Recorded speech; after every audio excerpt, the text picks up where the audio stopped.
Talking with Rob Plowman of Soultrain. It was a great show, Rob. Thanks very much. Thanks very much. A lot of fun to see you up there. Everybody looked like they were having a great time. Yeah, that's the motto of the band. If you're not having fun, you're not allowed to play in the band. Pooch out. A lot of people, too. What, 10, 12 people up there?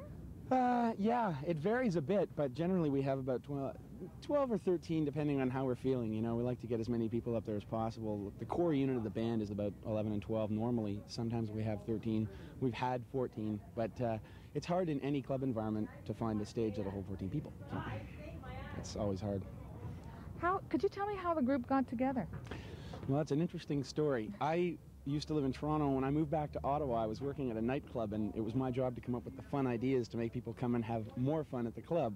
And so I approached the bass player who had played in a band in Ottawa called the New Capitals and asked him, he'd been a friend of mine for years, and I asked him if he would be interested in putting a little soul band together, and we did it, and everyone involved in the project had so much fun that we said, this is great, we got to do this like all the time.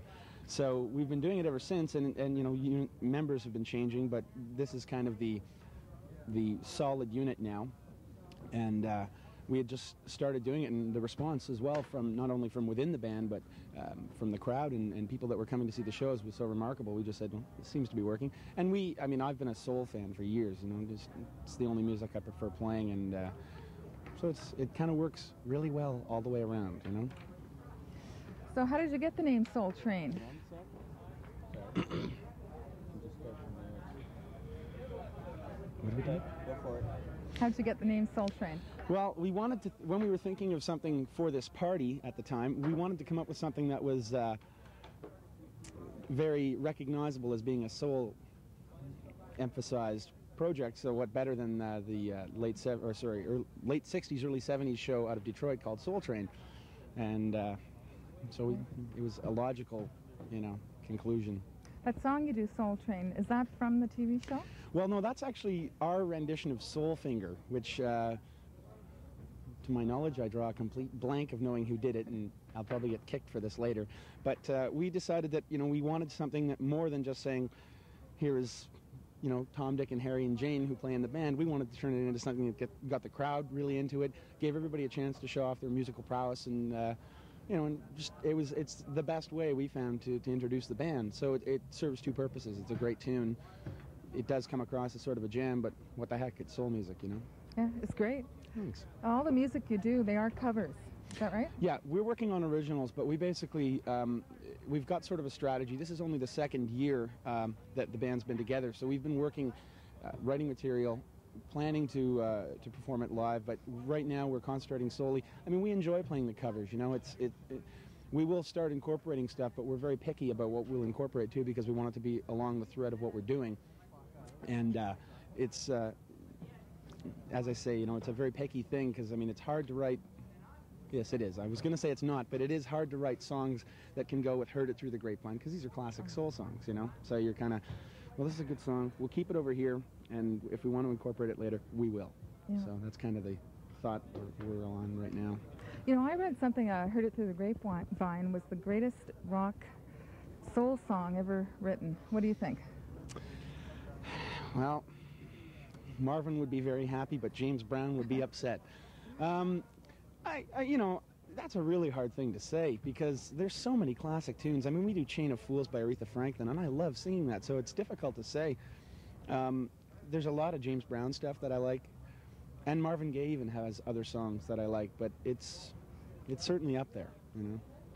And a lot of new artists are coming out with that now, too, like Terence Trent D'Arby, Paul Young, The Commitments. The Commitments. Yeah, I want everyone to know that this band was formed before The Commitments came out, okay? We've been together for just ages before them. Yeah, that's been kind of our, well, I mean, people use it in a positive sense and a negative sense. It's, you know, they say, you guys sound just like The Commitments. But, you know, it's going to happen. Thank you. All right. So why do you think Motown music has lasted as long as it has? That's an interesting question, because someone asked me that if I thought the band would kind of dwindle over time, but you know, I mean, soul music, for example, we got to play it last year, and it's lasted since late 50s, 60s, 70s.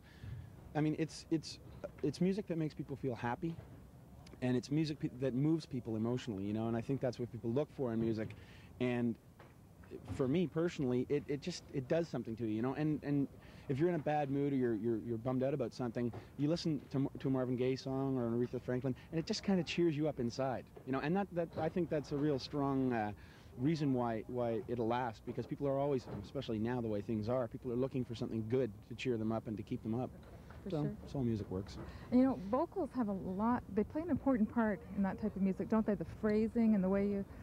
Yeah, it took me a long time to learn how to sing soul. You know, it was I'd been drumming and singing sort of new music before, and it did take me a little while to catch some of the syncopation and stuff for Marvin Gaye, and we even do a Terence Trent D'Arby song, and it, you know, it's very chopped up, and you got to know how to do that, you know. But getting there. I think it's great. Thanks. It's great to see here at Winterlude too. And yeah, no, it's great. I'm really pleased that the Ontario Lotto Corporation put this together, because otherwise we wouldn't be out here freezing. No, we're not freezing.